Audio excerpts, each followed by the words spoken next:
রাত যত গভীর হয়, চারপাশের নীরবতা ততই অদ্ভুত হয়ে ওঠে। অন্ধকারের ফাঁক দিয়ে যেন কেউ তাকিয়ে থাকে, কেউ যাকে আমরা দেখি না, কিন্তু যার উপস্থিতি অনুভব করি প্রতিটি শ্বাসে। জিনের সেই রহস্যময় জগৎ যেখানে একবার পা পড়লে আর ফিরে আসা যায় না আগের জীবনে। আজ আমরা ডুব দেব সেই অন্ধকারে, যেখানে ছায়ারা হেঁটে বেড়ায়, আর হারিয়ে যাওয়া আত্মারা অপেক্ষা করে নতুন শিকারের জন্য। প্রস্তুত হন, কারণ এই গল্প শুধু শোনার নয়, অনুভব করার। অন্ধকার শুরু হচ্ছে এখনই। বাংলাদেশের উত্তর পূর্ব সীমান্তে পাহাড় ঘেরা একটি ছোট গ্রাম, নাম চৌধুরীপাড়া। লোকসংখ্যা বেশি নয়, কিন্তু অদ্ভুত আচারে বিশ্বাসে ভরা এক জায়গা ছিল এটি।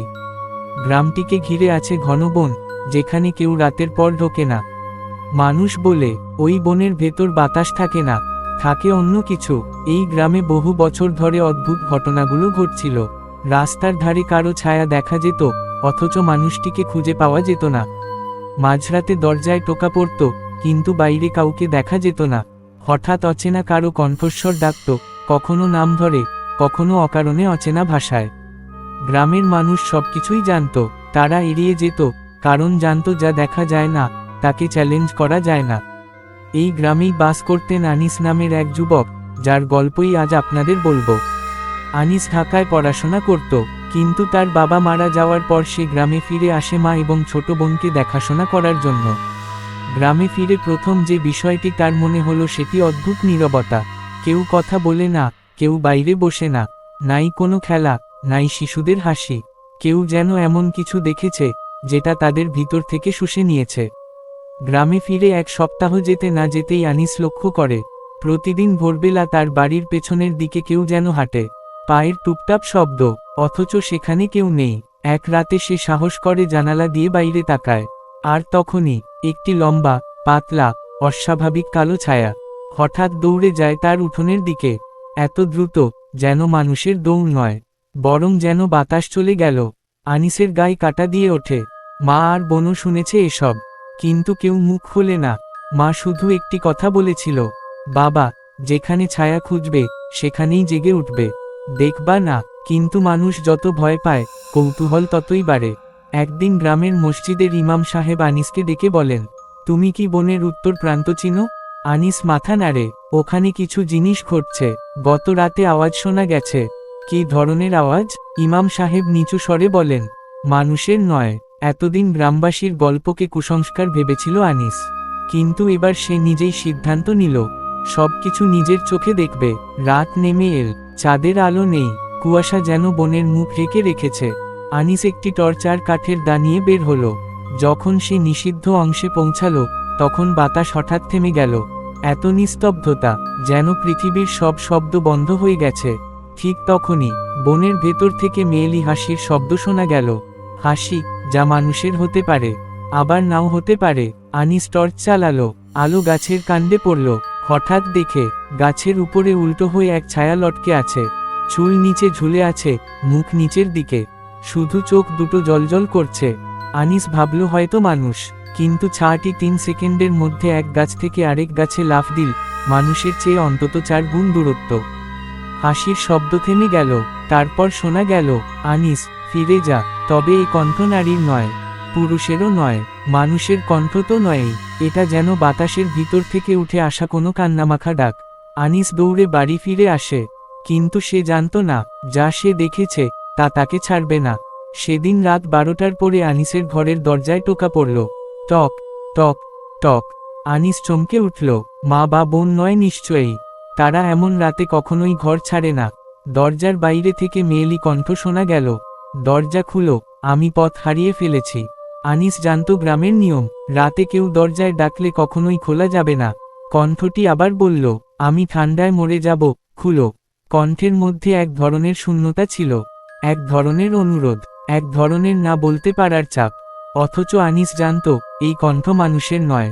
হঠাৎ মেয়েলি কণ্ঠটি অদ্ভুতভাবে বদলে গেল, স্বরে যেন কেউ গলা চেপে ধরছে, আনিস, তুমি আমাকে দেখেছ, তুমি বাঁচবে না। দরজা কাঁপতে লাগলো, মা দৌড়ে এসে কোরআনের আয়াত পড়া শুরু করলেন। কণ্ঠ সঙ্গে সঙ্গে থেমে গেল, আর সারা রাত নীরবতা। পরদিন গ্রামবাসী আনিসের কাছে আসে, তাদের চোখে ভয়, মুখে আতঙ্ক। বৃদ্ধ মুসলিম গাজী বলেন, 50 বছর আগে এই বনের ভেতর এক ঘটনার পর থেকে ওটা আছে। কি ঘটনা? নুসরাত নামের এক মেয়ে রাতে কাটতে গিয়েছিল, আর ফিরে আসেনি। পরদিন আমরা তাকে পেলাম, কিন্তু গাজী কণ্ঠ আটকে গেল, তার মুখ উল্টো ঘুরেছিল, আর চোখ দুটো ফাঁকা। তারপরই শুরু হয় অদ্ভুত ছায়া দেখা, হাসির শব্দ, মানুষের ডাক, অসুস্থতা। বিশাস্তরা বলেন, নুসরাতকে জিনেরা নিয়ে গিয়েছিল, আর একটি দুষ্ট জিন তার রূপ ধরে মানুষের জগতে ঘোরে। সবাই এই ঘটনার পর রাতে বোনের দিকে তাকায় না, কিন্তু আনিস ভারী শ্বাস নিয়ে বলল, আমি তাকে দেখেছি। সবাই একসাথে তাকিয়ে রইল, যেন তার মুখ থেকে সে নিজের মৃত্যুদণ্ড ঘোষণা করেছে। ইমাম সাহেব আনিসকে একটি তাবিজ দিলেন, এটা তোমাকে রক্ষা করবে যদি তুমি সৎ থাকো, আর যদি না থাকি তাহলে জিন তোমার ভেতরেই বাসা বাঁধবে। আনিস তাবিজ নিয়ে বাড়ি ফেরে, কিন্তু ফেরার পথে মনে হয় কেউ তাকে অনুসরণ করছে। হঠাৎ দেখে রাস্তার ধারে সাদা পোশাক পরা একটি মহিলা দাঁড়িয়ে আছে, কোনো নড়াচড়া নেই, শুধু দাঁড়িয়ে আছে। আনিসের মনে পড়ে, এই গ্রামে কেউ কখনো সাদা পোশাক পরে না রাতে। মহিলা ধীরে ধীরে বলল, তাবিজ ফেলো, আমি কথা বলতে চাই। তার কণ্ঠ এত ঠান্ডা, এত ফাঁপা, শোনামাত্রই মনে হয় বুকের ভেতর চাপ পড়ছে। আনিস পিছিয়ে যায়, তাবিজ শক্ত করে ধরে।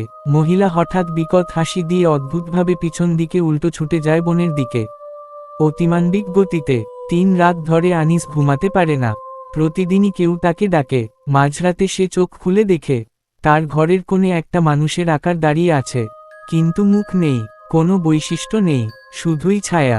ছায়াটি ধীরে ধীরে এগিয়ে আসে, আর কোমল স্বরে বলে, তোমাকে দেখে আমাদের পছন্দ হয়েছে। তুমি আলো আর অন্ধকার দুই জগতেই দাঁড়াতে পারো। তোমরা আমার থেকে কি চাও? তোমাকে চাই, তোমার শরীর, তোমার জীবন। তখনই দরজা ভেঙে মা এসে আয়াত পড়তে শুরু করলে ছায়াটি হঠাৎ অদৃশ্য হয়ে যায়। গ্রামে ওস্তাদের ডাক পড়ল, একজন তান্ত্রিক কেরামত আলী, যিনি নাকি দুষ্ট জিনকে তাড়াতে পারেন। রাত ঠিক 3টায় আনিসকে বসানো হলো উঠোনে। চারদিকে আগুন জ্বলছে। কেরামত আলী মন্ত্র পড়তে শুরু করলেন। হঠাৎ ঠান্ডা বাতাস উঠল, আগুন নিভে গেল। আনিসের চোখের সামনে আবার সেই নারী দেখা দিল, সাদা পোশাক, লম্বা চুল, উল্টো মাথা ঘোরানোর শব্দ। নারীটি চিৎকার করে উঠল, ও আমার, সে আমাকে দেখেছে, ও আমাকে ছাড়বে না। কেরামত আলী কড়া গলায় বললেন, তুই নুসরাত নস, তুই জিন, রূপ ছেড়ে যা। তখনই নারীটির মুখ থরথর করে বিকৃত হয়ে গেল, চোখ লাল, মুখ প্রসারিত, গলা অস্বাভাবিকভাবে লম্বা হয়ে গেল। আর ঠিক তখনই আনিস নিজেকে মাটির ওপর টেনে নিয়ে যেতে অনুভব করল, কেউ যেন তাকে অদৃশ্য চেপে ধরেছে। কেরামত আলী আর ইমাম মিলে কোরআন ও মন্ত্র পড়তে থাকেন। মহিলা চিৎকার করে ওঠে, ও আমার, তার জীবন আমার, আমাকে ফিরিয়ে দাও। তীব্র আওয়াজ